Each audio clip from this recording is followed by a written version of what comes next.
4절입니다.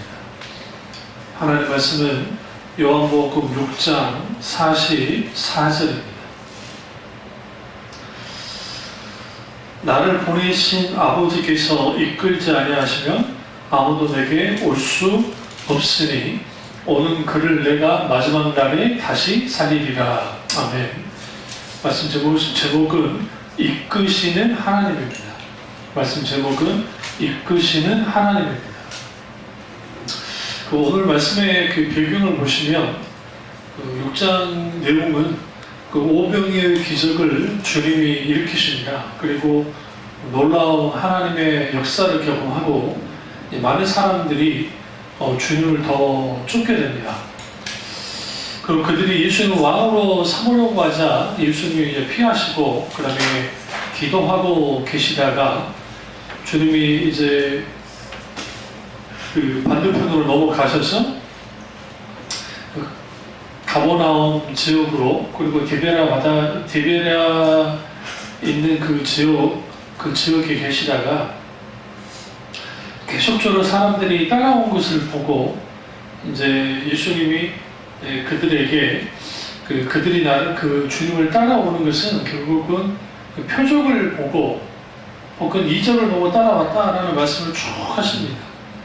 그러고 난 다음에 주님이 44절에 나를 보내신 아버지께서 이끌지 아니하시면 아무도 내게 올 수 없다 라고 주님이 말씀합니다.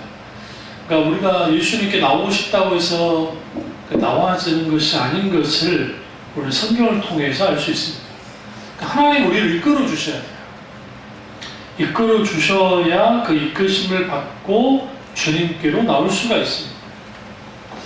오늘날 많은 사람들이 자칫 잘못하면 내가 뭔가 하나님을 위해서 이렇게 저렇게 해서 뭔가 하나님의 뜻을 이루어봐야지 하는 것들을 많이 할 경우가 있죠.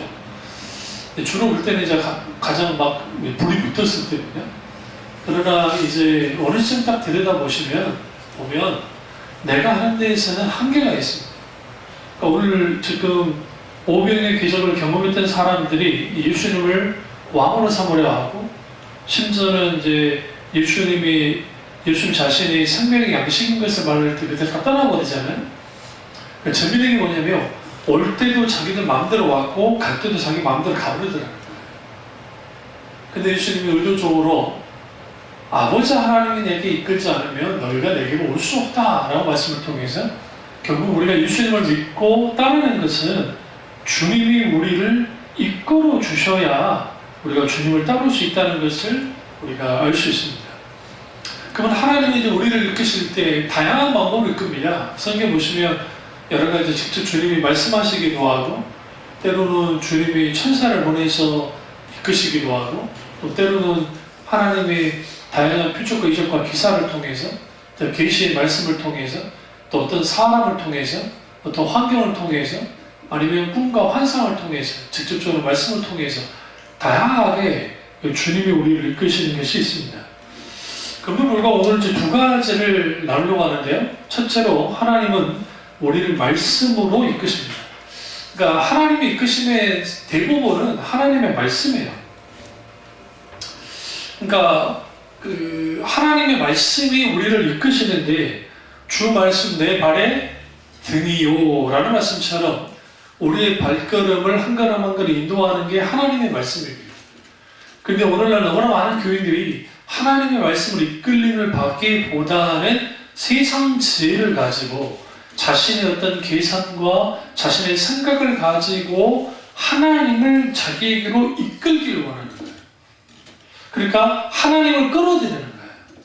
그래서 그 하나님께서 내 사업을, 내가 하는 일을, 내가 어떠한 것을 그렇게 하기를 원하는 형식으로 이제 그렇게 바꿔가는 것을 보게 되었습니다. 그런데 우리가 하나님의 말씀은 반드시 우리를 이끄시는데, 여기서 가장 중요한 게 야고보서 1장 한번 가보시죠. 야고보서 1장 22절에서 25절을 한번 보시겠습니다. 야고보서 1장 22절에서 25절입니다. 이 말씀 보시면 너희는 말씀을 행하는 자가 되고 듣기만 하여 자신을 속이는 자가 되지 말라. 누구든지 말씀을 듣고 행하지 아니하면 그는 거울로 자신의 생긴 얼굴을 보는 사람과 같아서 제 자신을 보고 가서 그 모습이 어떠한지를 곧 잊어버리거니와. 여기서 여러분 참 재미있는 표현이 이제 나오는데요. 여기서 말씀을 행하는 자가 됐고 듣기만 하여 자신을 속이는 자가 되지 말라는 거예요. 그러니까 여러분 우리가 설교를 들을 때 설교를 제대로 듣지 않는 것도 문제지만 겉으로는 하나님의 말씀을 잘 듣는 것 같은데 말씀을 행하지 않으면 하나님의 말씀에 이끌림을 받을 수가 없습니다. 사실상. 근데 이 부분을 뭐라고 표현했냐면 자신을 속이는 자가 되지 말라는 거예요. 그러니까 오늘날 한국교회의 가장 큰 문제는 뭐냐면 설교를 들었어요. 그리고 설교를 듣고 내가 그걸 이해했습니다. 그걸로 끝나는 거예요. 그러니까 그 말씀을 따라 행해야 되는데 그 말씀을 따라 행하기보다는 내가 들었어요? 내가 이제 이해했어요? 그걸로 끝나요. 그러니까 그 야고보 장로가 뭐라 합니까? 이건 자기를 스스로 속이는 거예요. 왜 스스로를 속이는 것이 되어지냐면 말씀을 행하지 않고 듣기만 하는 것은 자신을 속이는 거예요. 이게 오늘날 그 관념적인 신앙 혹은 지식적인 신앙의 한계예요. 한국 교회는 어느 나라에 비해서 설교를 중시했던 정말 교회입니다. 물론 개혁교회는 당연히 말씀을 중심으로 한 그런 교회이긴 했죠. 그러나 유독 한국 교회는 과거에 목사님들의 설교 말씀에 아주 열광했던 교회가 한국 교회입니다. 그러나 어느 시점인가부터 이제는 더 이상 하나님의 말씀의 영향력이 과거에 비해서 현격하게 줄어들었습니다. 왜 그러냐면 이제는 그들이 듣고자 하는 것, 사람들이 듣고자 하는 것을 계속 확대 재생산시키다 보니까 여기서 듣든 저기서 듣든 비슷해요. 그러다 보니까 그 하나님의 말씀으로 말미암아 살아간다는 것이 하나님의 말씀에 강하게 붙잡혀야 그 붙잡힌 말씀이 나를 끌고 나갈 텐데 붙잡힌 적이 없고, 그리고 베레아 교인들처럼 말씀을 계속적으로 뭐예요? 지속적으로 묵상하고 그 말씀이 진짜 살아서 역사하는 말씀이고 나의 말씀인지를 분명하게 뭐 해야 돼요? 정말 그 일일이 말씀을 들여다보는 그런 것들이 필요한데 그런 게 없는 거예요. 그냥 주일날 반짝 와서 주일날 반짝 25분에서 30분 정도의 설교를 듣고 돌아가고 그걸로 신앙생활 다 한 거예요. 그러니까 말씀에 이끌림을 받지 못하니까 그 말씀에 이끌림을 받지 못하는 성도들의 삶은 세상 사람들의 삶과 다를 게 하나도 없게 되는 거예요. 이게 함정이에요. 그러니까 예수님께로 이끌림 받은 사람들도 다 주님이 하나님이 이끌려야 되는 것처럼 말씀에 붙잡혀야, 그리고 말씀에 묶여져야, 그리고 말씀의 놀라운 맛을 봐야, 말씀의 능력 가운데 있어야 그 말씀에서 우리는 이끌림을 받을 텐데 그게 없었습니다. 왜 그러느냐? 강단에서의 설교가 진리의 말씀이 사라져버리고 인간적인 담론만이 남아있기 때문에 그렇습니다. 산다는 소리. 근데 참 재미있는 게 뭐냐면 이게 지금 23절 보시면 야고보서 1장 23절 누구든지 말씀을 듣고 행하지 아니하면 그는 거울로 자기의 생긴 얼굴을 보는 사람 같아서. 여러분 좀 이상하지 않으세요? 말씀을 듣고 행하지 않는 사람이 거울로 자기의 생긴 얼굴을 보는 사람 같아요. 요즘 거울 생각하시면 안 됩니다. 이게 청동 거울이니까 그런 거예요. 여러분 아무리 청동 거울이요, 이게 청동 거울을 깨끗이 이게 막 닦아도 자기 얼굴을 딱 보잖아요. 보면 이게 우리가 지금 보고 있는 이 유리 그 거울하고 완전 달라요. 이게 아른아른거리고 완전히 보여지지 않습니다. 그러니까 우리가 성경을 읽을 때 자칫 잘못하면 그런 거울로 자기의 생긴 얼굴을 보는 사람 같아서 제 자신을 보고 가서 그 모습이 어땠는지를 곧 잊어버리는구나. 왜요? 확실하게 얼굴을 보게 하는 거울이 아니에요. 이때 당시 이 거울을, 청동 거울. 그러니까 곧장 잊어버려요. 그러니까 우리가 하나님의 말씀을 듣고 그 말씀을 행하지 않으면 우리는 그 말씀을 뭐 하는 거예요? 자신이 고를 봤는데 그 본 얼굴을 잊어버리듯이 똑같이 금방 잊어버리는 거예요.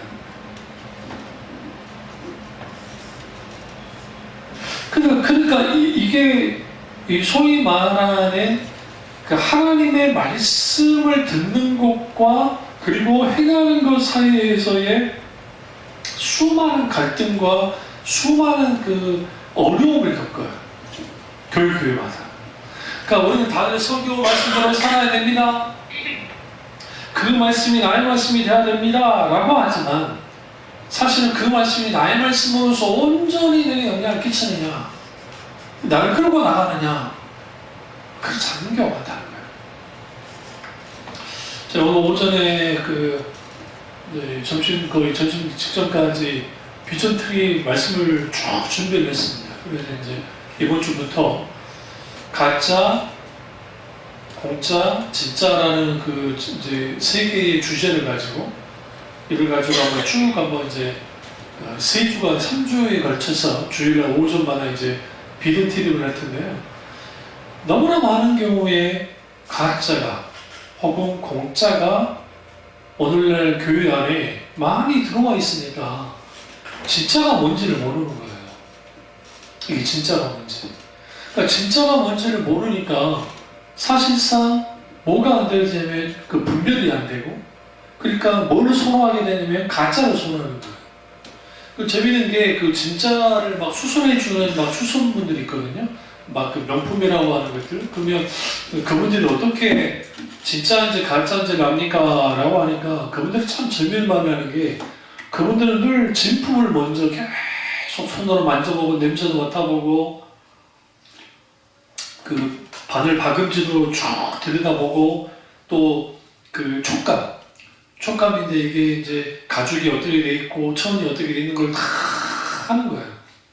그리고 속을 다 뜯어봐서 그 라벨지부터 시작해서 심지어는 그 자크 있잖아요. 지퍼라고 하죠. 이 지퍼 이게 소리로도 다 똑같이 생겼는데도 그 소리를 듣고도 알고 막 정말 기가 막힐 정도로 찾아내는데 어떻게 그렇게 찾으십니까? 라고 하니까 계속 진품을, 진짜 명품을 계속 만지다 보면 그게 안다는 거예요. 예. 거의 딱 눈으로 봐서 거의 90%는 알 수가 있대요. 근데 이제 아주 정교하게 만든 것들이 있습니다. 그 정교하게 만든 것들을 이제 들여다보는 거예요. 딱 들여다보고 하면 거의 다 잡는다는 거죠. 거의. 그러니까 그런 것처럼 오늘날 우리가 하나님의 말씀이 진리로서 우리 가운데 강력하게 자리 잡고 말씀에 이끌리는 삶을 살면 이 세상 조류에 막 휩쓸리지 않고 분별하며 살아갈 텐데 이게 안 되는 거예요. 그게. 그러니까 소위 예수 믿는다고 하는 사람들의 삶을 들여다보면 참 엉뚱한 게 많아요. 그러니까 정보로 다니는 거예요. 그러니까 그 방송에 나오는 그 연예인들 어머니들이 교육 권사하고 막 그 직분을 맡고 있는데 정보로 간 적이 있다잖아요. 방송에서. 그 교리로는 그러면 안 되는데 말은 하지만, 근데 거기서 막 조언 적게 나왔다니까 같이 막 동조하는 거예요. 그럼 그게 방송이겠거니라고 볼 수도 있지만 사실은 이 사람들 가운데 뭐가 딱 자리 잡고 있냐면 신앙이라는 게, 기독 신앙이라는 것이 뭔가, 그게 A, B, C, D, E, F, G 중에 A도 모르는 거예요. 이분들이. 그러니까 진짜 기독교는, 진짜 순전한 기독교는, 거룩한 기독교는 그런 식의 기독교가 아니에요. 절대로. 그런데 왜 그러면 그런 식으로 하느냐? 그분들만의 문제냐? 그렇지 않습니다. 오늘날 너무나 많아요. 교회 내부에. 그런 사람들이. 뭐가 안 풀리면은 뭐 예언기도 받으러 간다느니 아니면 무당한테 찾아간다느니 그런 사람들이 있어요. 왜요? 하나님의 말씀에 이끌림을 받는 삶을 살지 못하는 사람들의 특징들은 뭐냐면 하나님의 말씀이 우리 발에 등이 되고 빛이 되기 때문에 그 말씀을 따라서 살아가면 돼요. 그런데 그 말씀이 빛이 그들에게 사라졌기 때문에 다른 것도 따라가야지. 그러니까 세상 것을 따라가는 거예요. 이게 가장 큰 문제입니다. 그래서 그 야고보서 1장 그 22절에서 25절까지를 쭉 보시면 그 24절 보실게요. 제 자신을 보고 가서 그 모습이 어땠는지 곧 잊어버리거니와 자유롭게 하는 온전한 율법을 들여다보고 있는 자는 듣고 잊어버리는 자가 아니요 실천하는 자니 이 사람은 그 행하는 일에 복을 받으리라 라고 말하고 있습니다. 근데 참 재밌는 게 이거예요. 율법을 들여다보고 있는 자는 이라는 말씀, 이거는 성경을 읽고 해석하는 걸 말하고요. 듣고 잊어버린 자가 아니요 성경을 기억하는 자고 실천하는 자니 성경 말씀에 반응하는 거예요. 다시 말하면 하나님의 말씀을 읽고 해석하고 그 말씀을 기억하고 그 말씀에 반응하는 거, 이게 성경 말씀에 이끌리는 삶을 사는 거예요. 그런데 많은 사람들이 이 말씀을 읽었어요. 그건 이 말씀을 들었어요. 그리고 그것에 대해서 우리 이해해야 되고 해석할 수 있어야 되고 그걸 기억할 수 있어야 되고 그 말씀에 반응할 수 있어야 돼요. 그래야 그 하나님의 말씀으로 어떻게요? 이끌림을 받습니다. 그래서 요한복음 15장에 우리는 포도나무의 가지이기 때문에 가지가 원통 나무로부터 떨어져 나가면 살 수 없듯이 우리는 주님께 붙어 있어야 돼요. 그리고 그 붙어 있음을 통해서 계속적으로 뭐예요? 하나님의 말씀의 자양분을 계속 받아들이고 누려야 뭐하느냐? 주께 이끌려 나갈 수 있다는 거죠. 어떻게 해요? 말씀에 이끌려서. 그래서 하나님의 말씀에 이끌려 살지 않는 사람들의 특징들은 이미 그들의 삶이 영적으로 신앙적으로 죽어 있어요. 그러니까 아주 중요할 때, 또 아주 사소할 때라도 하나님의 말씀의 기준이 그들에게 있어서 모든 판단의 기준이 돼야 되는데 그게 안 되는 거예요. 그래서 소위 말하는 뭐라고 그래요? 이해 앞에서, 이해관계 앞에서 이 모든 것을 저버리는 거예요. 소위 예를 들어 장사하는 예를 들어 크리스찬인데 지나칠 정도로 이윤을 막 폭탄을 진짜 말도 안 되는 가격으로 물건을 팔아먹거나, 또 예를 들어 불법 행위이지만 택시 운전사가 만약 그 사람이 교인이라고 합시다. 근데 그 교인이었었는데 외국인이 택시를 탔는데 거기에다가 말도 안 되는 요금을 덮어 씌우는 거. 그러니까 그런 사람도 있잖아요. 남대문에서 동대문까지 택시를 타고 가는데 5만원, 6만원 부르는 거잖아요. 내 탓이 안 키고. 그래서 나쁜 인간들이 있어요. 나쁜 인간들이 외국인들한테. 만약에 우리나라 사람들한테 그랬다면 난리가 나죠. 있을 수 없는 일이지만. 그럼 왜 그런 일들을 하느냐? 이 사람이 예수를 안 믿는지 안 믿는지 모르겠는데 만약에 믿는 사람이라고 한다면 이거는 뭐예요? 사기꾼이죠. 성경에서 말하는 큰 죄악을 하는 거예요. 그래서 성경에 속이는 저울에 대해서 하나님이 아주 진노합니다. 근데 이거를 너무 쉽게 하는 경우가 있어요. 쉽게. 이렇게 되어지면, 그러니까 가정 집 같은 데 막 고쳐 다니는 설비업자들이 정말 양심껏 진짜 좋으신 분도 꽤 있지만 말도 안 되게 막 덤탱이 씌우는 사람도 있잖아요. 별것도 아니고 하는데 고쳐놓고 10만원 부리기도 하고 막 그런단 말이에요. 근데 그 사람 만약에 크리스찬이라고 하시죠? 그럼 그 사람은 사기꾼이에요. 하나님 앞에. 그런데 그러한 윤리도덕적인 의식이 없어요. 교인들 안에. 왠지 아세요? 그게 죄라는 인식을 하지 못해요. 죄라는 인식을. 그게 하나님 앞에 큰 죄악임에도 불구하고. 그러니까 우리는 드러내 보여지는 것만 죄라고 생각하는데 우리 내면 속에 있는 죄가 굉장히 많거든요. 그 부분을 다뤄줘야 돼요. 그걸 다루는 게 뭐냐? 하나님의 말씀이에요. 왜 우리가 하나님의 말씀에 붙들리고 말씀의 이끌림을 당해야 되냐면 그 하나님 말씀 풍요로움 속에 있을 때 우리 속에 있는 이 다양한 죄의 잔재들과 감정의 쓰레기들이 그 말씀으로 말미암아 이게 희석되어지고 바뀌어지고 막 태워지는 거예요. 그리고 그 속에서 하나님의 은혜가 있게 되어지는 겁니다. 그럼 우리가 아무리 뭐 책을 많이 읽었는데 어쩐데 뭐 그런 사람들이 있는데, 사실 우리 교회에서 뭐 여기 제 책을 빌려가도 사실 여러분 제게 책을 빌려가신 분들은 뭐 대단한 책들을 빌려간 건 아니에요. 제가 그런 책을 배워드리지도 않고. 왜 그러냐면 그 책들은 어려워서 생각을 읽을 수가 없어요. 그러니까 아주 기본적인 책만 빌려준 거예요.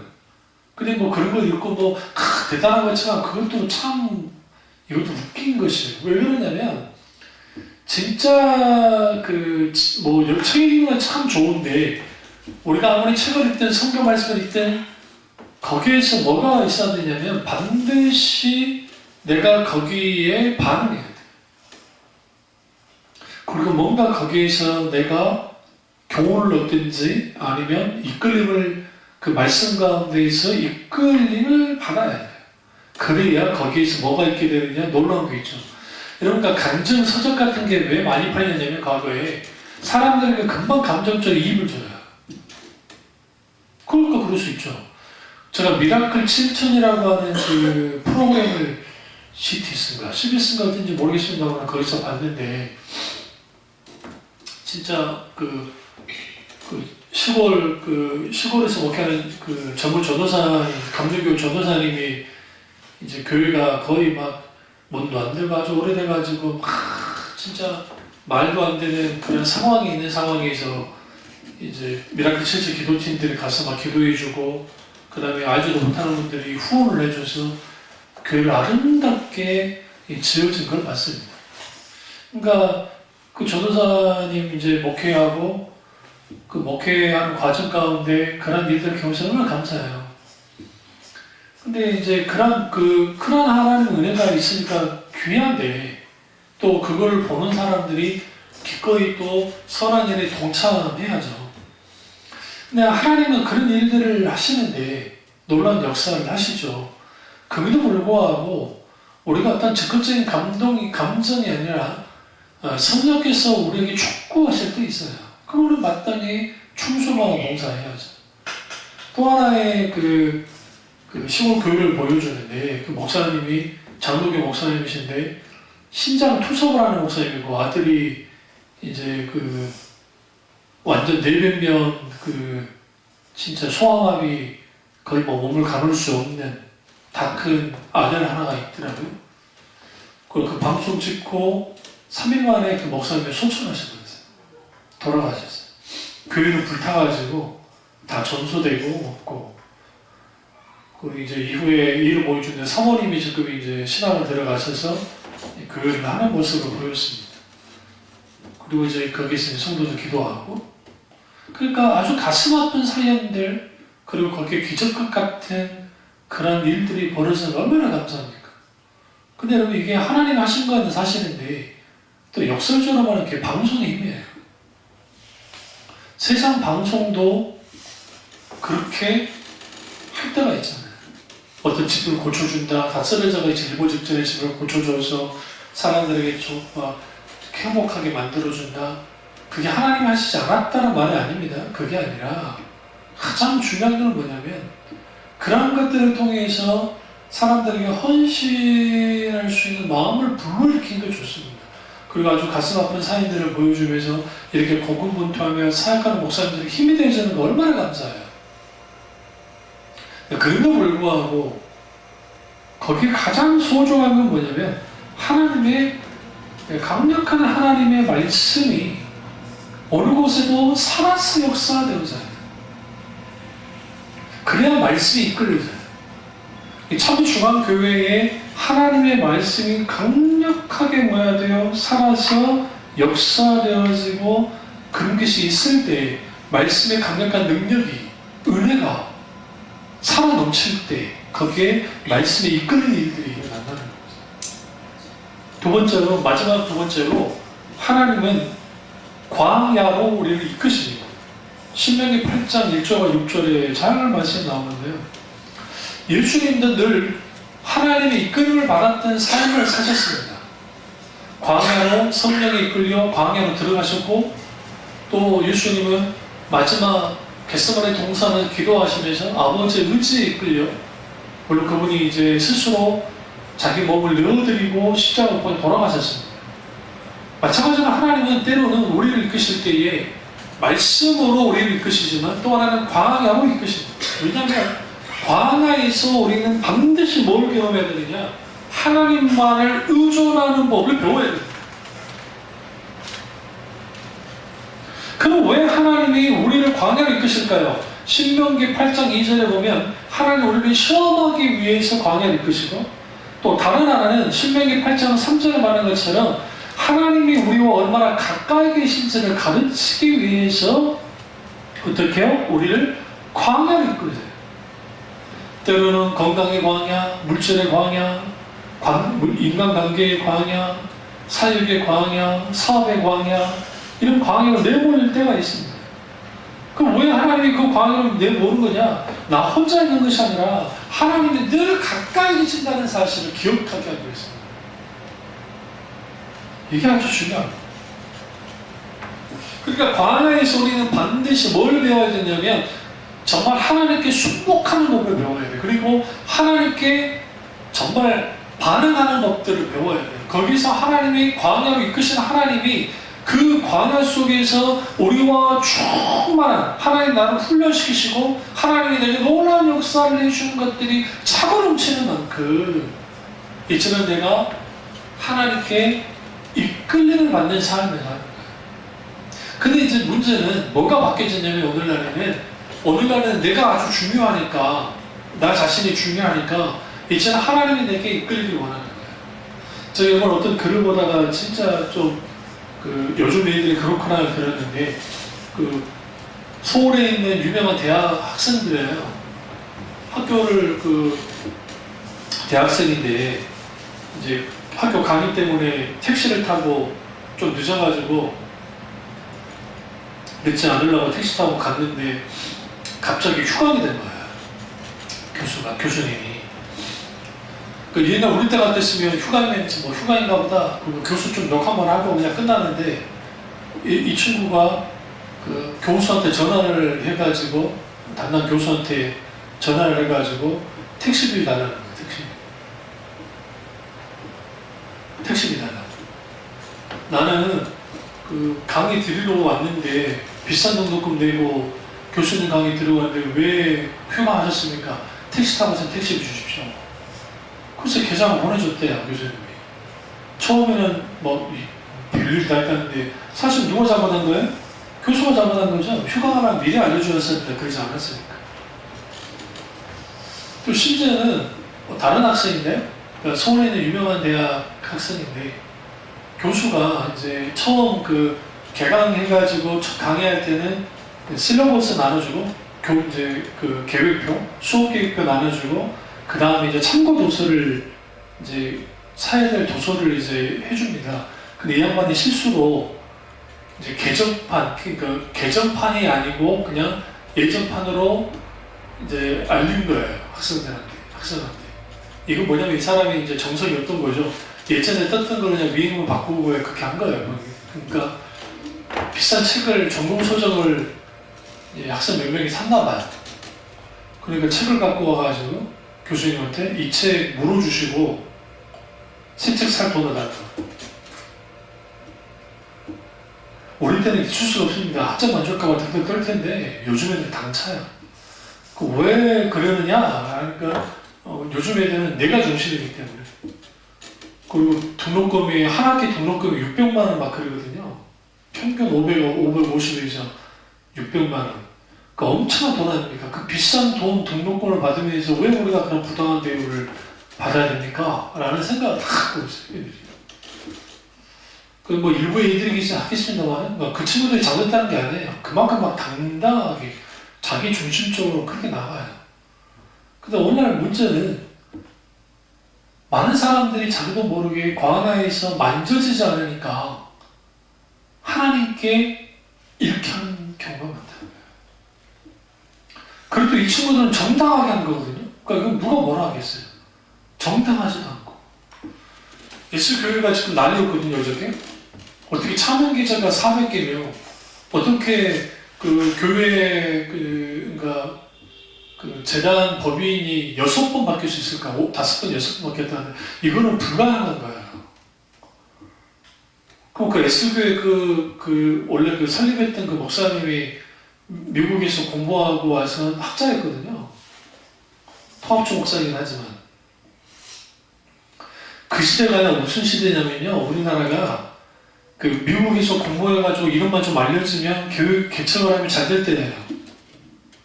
그런 분들 꽤 많아요. 제가 아는 교수들 중에서도 아주 대형 교회를 이뤘던 교회들이 많아요. 소위 지식인들이라고 하는 사람들이 막 몰려들어서 출발이 우리처럼 막 한두 명 넣고 막 교회를 개척하는 게 아니라 그들을 따르는 막 밴들이 비슷하게 있다고요. 알려지면. 그러면 한 번 딱 시작할 때 수백 명으로 시작하는 거예요.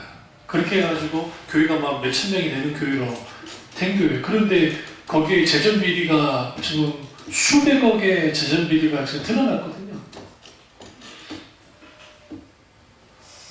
거기에서 뭐 종교개혁, 뭐 칼빈 500주년 뭐 탄생, 그 종교개혁 500주년 뭐 그런 것도 하고 자칭 뭐 통합의 개혁측이라고 하는데 그럴 수도 없는 거니까 통합측이 어쨌든 뭐 그렇게 막 하죠. 그러면 그 분이 뭐 선비처럼 뭐 조용조용한 분인데 얼마만큼 하나님 앞에 광야의 훈련을 받았을까? 그러니까 오늘날 이렇게 맨 땅에 헤딩하듯이 정말 개척에서 막 그렇게 훈련받고 하는 것이 없이 한국교회 소위 말하는 무임승차한 목사들 꽤 많아요. 그러니까 오늘날 제 아버지 잘 만나가지고 세습되어지는 녀석들을 보시면 또 웃기지도 않아요. 사실 말씀인데. 그리고 그 방송에 나와서 설교를 합니다. 저보다 어린 녀석도 꽤 많아요. 그러니까 그걸 보면서 뭐 자기들은 나름대로 무슨 뭐 훈련을 받았다 어쩔지 모르지만 하나님 앞에 뭐가 필요하냐? 광야로 주님이 이끄셔서 주님이 만져주시는 거예요. 그러니까 과거에 80년도 말 90년도 초반에 우리나라에 아주 유명한 분강사의 동생 목사님 계셨는데 그분이 한참 스타로 뜰 때가 있었습니다. 교계에. 그래서 차세대에 정말 더 되면 제2의 조용기 목사님이 나온다고 할 만큼 정말 대단하게 했던 분이 있었습니다. 근데 그 목사님이 아나무인이었다고요. 그러니까 우리 선배 목사님들 해주는 말이에요. 저는 이제 신학생 때 있으니까 잘 모르지만 아나무인이고 선배들한테 인사도 안 하고 후배들 알기를 뭐같이 알고 그랬던 목사예요. 그러다가 비행기 사고 나서 돌아가셨습니다. 그때 이제 이게 우리 신학교 안에서 감론을박이 났어요. 그러다 하나님이 그렇게 강하게 어쨌든 한 세대 쓰려고 했는데 이 사람이 죽은 것이 안타깝긴 한데 이게 어떤 거냐라는 건 이제 신학생 때는 뭐 정말 말도 안 되고 막 서로 토요할 때가 있어요. 그때 제가 했던 말이 그분은 차라리 하나님이 데려가신 게 은혜라고. 그러니까 돌아가신 것은 정말 가슴 아픈 일인데 잊지 않아야 될 일이긴 하지만 오히려 그분을 위해서 더 교만하기 전에 데려가시는 것도 하나님 은혜일 수 있겠다.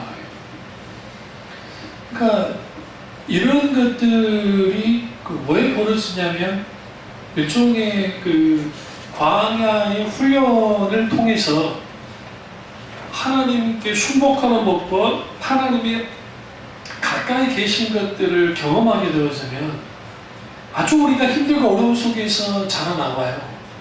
그래서 광야는 침묵의 장소이고 광야는 아무것도 할 수 없는 곳이잖아요. 거기에서 하나님만을 의지하고 하나님의 인도를 따라 나아가는 거죠. 그리고 거기서 뭐를 경험하게 되느냐? 하나님의 음성을 듣는 거예요. 그 광야를 히브리어로 다바르라고 합니다.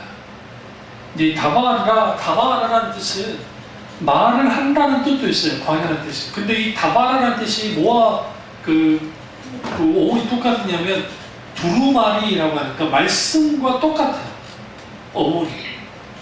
성경이라고 하는 말씀이라는 단어와 광야라는 단어가 똑같다고요. 어원으로. 하나님이 어디서 말씀하세요? 광야에서 말씀하신 것처럼. 그러니까 이스라엘 사람들은 그거예요. 하나님은 광야에서 우리에게 말씀하신다. 결국 우리는 하나님께 이끌림을 받는 삶을 살아야 되는데, 그러려면 하나님은 말씀으로 우리를 이끄시고 광야로 이끄셔서 어떻게 해요? 하나님과 가까이 하게 하고 하나님께 훈련되게 해서 하나님이 그토록 원하는 사람이 되도록 만드는 거죠. 그리고 그것을 통해서 하나님은 뭐 하느냐? 우리가 당당히 하나님의 사람으로서, 하나님의 이끌림을 받는 사람으로서 한 걸음 한 걸음 나아가기를 원합니다. 그 은혜가 저와 여러분의 있기를 주님의 이름으로 축원합니다. 기도하겠습니다. 기도하실 때 이 말씀이